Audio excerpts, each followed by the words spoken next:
Bismillahirrahmanirrahim. Alhamdulillah, salatu wassalamu ala rasulillah wa ala alihi wa mawalah amma ba'du. Allahumma fassalli wa sallim ala habibina Muhammadin wa ala alihi wa sahbihi ajma'in amma ba'du. Allahumma la sahla illa ma ja'altahu sahla wa anta taj'alul hazna idha syi'ta sahla. Rabbi israh li sadri wa yassir li amri wahlul uqdatan min lisani yafqahu qawli. Amin.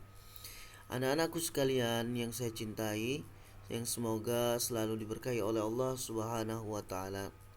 Kita akan melanjutkan pelajaran kita, yaitu kitab Durusul Lughah untuk kelas 1 atau kelas 7 SMP Al-Hanif Cibarusa, yang semoga dimuliakan oleh Allah Subhanahu wa taala.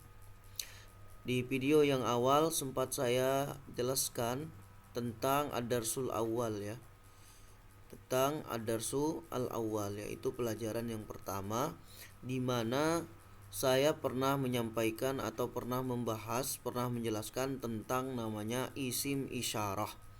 Di mana isim isyarah itu adalah salah satu isim atau kata benda atau kata yang selain kata kerja atau huruf, maka dia disebut dengan isim ya. Nah, salah satu isim yang akan kita jelaskan adalah isim isyarah.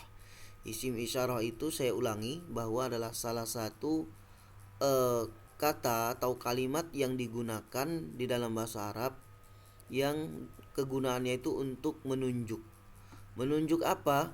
Menunjuk sesuatu yang jelas. Maka isim isyarah ini adalah suatu kalimat yang digunakan untuk menunjukkan atau menunjuk sesuatu yang jelas. Maka sesuatu yang tidak jelas tidak bisa menggunakan isim isyarah tersebut. Baik, kita masuk ke kitab yang pertama, yaitu halaman pertama ya. Ad-darsu al-awwal ya. Ad-darsu al-awwal, pelajaran yang pertama. Di sini dijelaskan ya, ada kalimat haza. Jadi haza ya. Sebenarnya isyarahnya itu ini sebenarnya. Za ini, za. Bukan ha di sini, bukan, dan juga bukan haza ini, bukan. Penunjuk, kata tunjuknya itu sebenarnya adalah ini, za. Ya, za. Artinya ini. Adapun ha di sini adalah ha litanbih. Maksudnya apa? Ini seakan-akan kita mengatakan, nah, ini dia. Nah, itu dia. Paham ya di sini ya? Maka ha di sini adalah ha litanbih. Ya, ibaratnya adalah tambahan saja, ziyadah. Maka sebenarnya isyarahnya itu di sini, za. Paham di sini? Apa kegunaannya za di sini?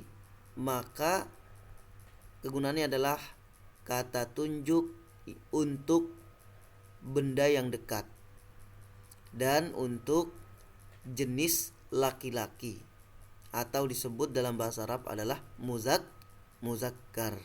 Nah, karena untuk yang perempuan disebut muannas, tapi ini masih khusus untuk perempuan. Baik, kita bersama-sama anak-anak sekalian ke bawah sedikit. Di sini ada gambar apa?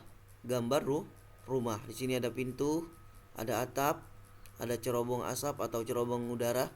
Kemudian di sini ada jendela ya. Ada jendela. Dan di sini ada dinding. Di sini semua akan dijelaskan nanti selama kita belajar bahasa Arab. Baik. Kita bersama-sama. Hadza baitun. Ya, boleh diulang lagi. Hadza baitun. Baik. Diulang lagi sambil dikeraskan suaranya ya.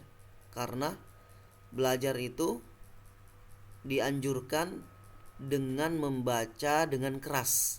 Kenapa? Karena dengan membaca dengan keras dan berulang-ulang, maka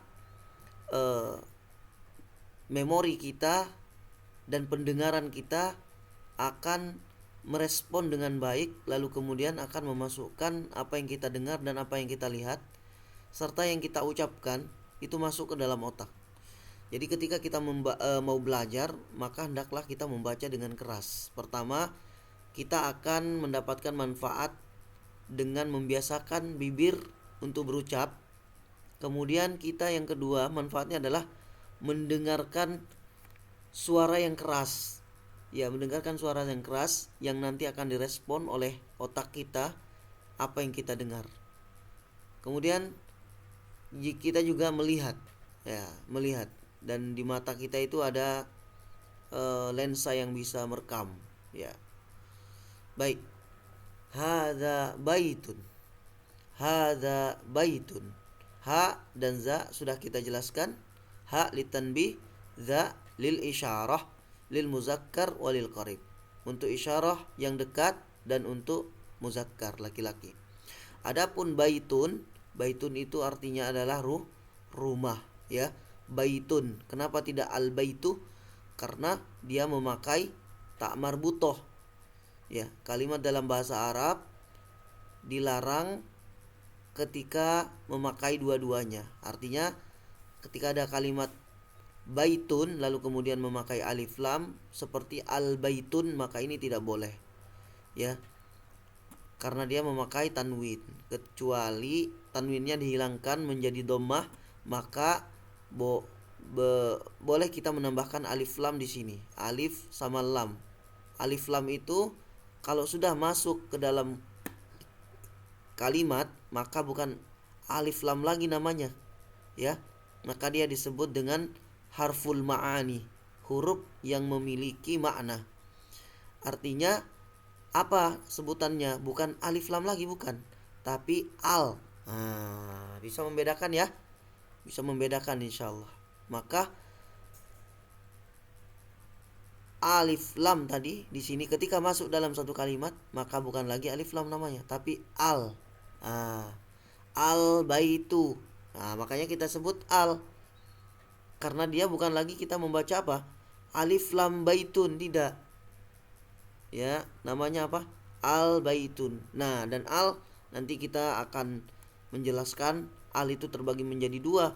Ada alif lam asyamsiyah, ada al qamariyah, ya, ada al samsiyah. Nanti kita akan jelaskan itu. Hadza baitun, ini rumah.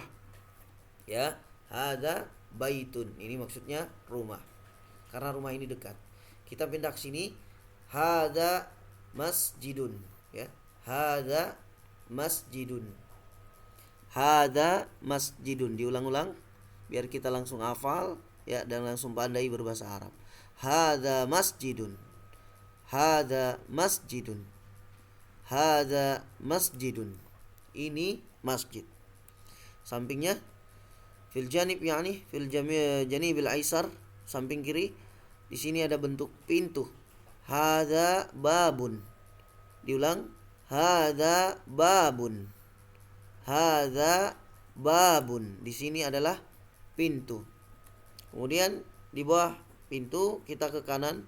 Fi janibil aiman, yani tahta surat baitin, di bawah gambar rumah, di sini ada kitab. Maka kita sebut hadza kitabun. Hadza kitabun. Diulang. Hadza kitabun, ya. Belajar itu yang penting sabar, ya, dan mencintai apa yang dipelajari, insyaallah kita akan bisa, ya. Hadza kitabun. Hadza kitabun. Ini kitab. Dan di sini ada gambar pulpen atau pena. Maka kita sebut dalam bahasa Arab hadza qalamun, ya. Ingat, kita sering salah dalam mengucapkan lam di sini. Ya, ini jangan dipanjangkan lamnya, pendek. Hadza qalamun. Bukan hadza qalamun, bukan, tapi hadza qalamun. Ini adalah pena. Ya, ini adalah pulpen. Kemudian di samping kiri di sini ada gambar kunci, ya.